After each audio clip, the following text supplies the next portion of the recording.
श्री स्वामी समर्थ. तर उद्या आहे एकादशी, आषाढी एकादशी, मोठी एकादशी आहे. तर चला तर मग म्हटलं उद्याची तयारी करून घ्या.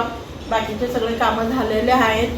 तर काजल आली आहे कॉलेजवरून आली आहे, पण तिला काही उद्याचं सामान काही आणायचं आहे, साबुदाणा वगैरे.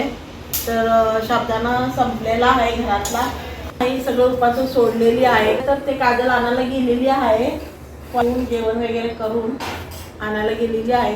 तर तोपर्यंत म्हटलं चला शेंगा भाजून घ्याव्यात. आणि प्रत्येकाच्या घरामध्ये चालली असेल की नाही गडबड, उद्याची एकादशीची तयारी. तर आता शेंगा भाजून घेते. काजल आता काय काय आणते सामान पाहूया. तिला काय एक बटाटे आणि साबुदाणा काय काय सामान थोडं आणायचं आहे, ते आणायला गेल्या. पाहूया आता कधी येते, तोपर्यंत आपण शेंगा भाजून घेऊया. तर शेंगा भाजत आहेत चांगले मस्तपैकी. काजल आली वाटतं, काजलचा आवाज येतो आहे चप्पलचा. तर चला तर पाहूया काय काय आणले तिनं.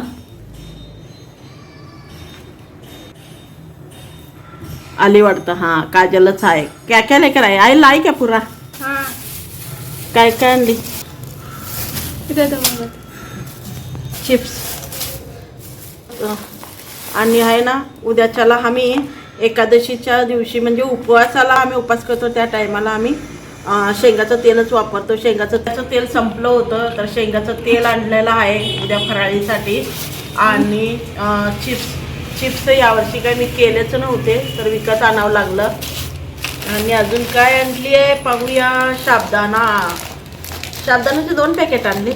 हाँ हे साबुदाणा 2 कैकू लेकर आई, मैं ये की बोली ती. सारखं आणू नये म्हणून एकदमच आणलेले आहेत काजलचे पप्पा. तिला सामान देऊन गेलेत वाटतं. आणि अद्रक संपली होती. बटाटे, मिरच्या. चला तर मग ठेव जा उद्याच्याला. साबुदाणा भिजू घाल. आणि हे दूध मी घरीच लावते, दही. तर घरी दही लावायचं असल्यामुळं दूध इकडे कोमट सकाळी करून घेतलं आहे, आता कोमट करून घेते म्हणजे दही जमवायला बरी. आणि शेंगा भाजून घेते, उद्याच्याला गडबड होईल. तर आजच सगळं करून ठेवते अर्धं काम. आता शेंगा भाजलेल्या आहेत, शेंगा काढून घेऊया. आणि आता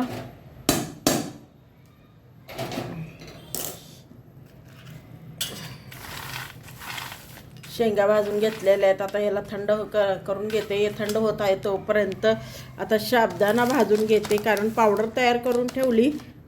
थोडं भाजून पावडर तयार करून ठेवते. कढई गरम आहे, साबुदाणा भाजून घेते म्हणजे उद्याच्याला आपल्याला फराळीचं भाजून पावडर करून ठेवली का आपल्याला काही सुद्धा पराठे वगैरे उपासाच्या दिवशी करून खाता येतात.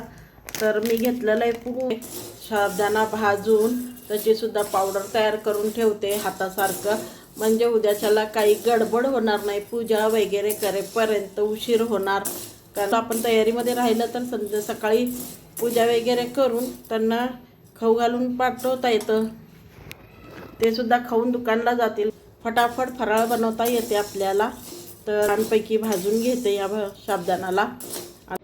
कबूतर बघा दरवाजापर्यंत आलेला आहे. जवारी टाकलं होतं ते खाते, दरवाजापर्यंत आले. छान वाटलं म्हणून थोडासा व्हिडिओ केलेला. तर आपलं दूध थंड झालेलं आहे. तर आता घालून घेऊया दही. तर दही घालून घेते. मलईसुद्धा आहे बघा, किती छान आहे मलई. तर ह्याच्यामध्येच दही घालून घेते म्हणजे उद्यापर्यंत छान, उद्या सकाळीपर्यंत दही छान घट्ट अशी दही जमती आपली. चला आता याला झाकून ठेवते. तर आता याला सकाळपर्यंत ठेवूया.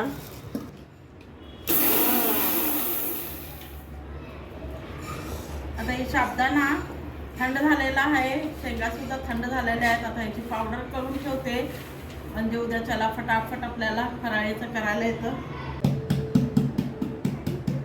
हे वाटाचं झालेलं आहे. साबुदाण्याचं पीठ ह्याच्यात केलंय. एवढं पूर्ण पॅकेट घेऊन सुद्धा एवढं झालेलं आहे. आता शेंगाचा कुटा झालेला आहे. तर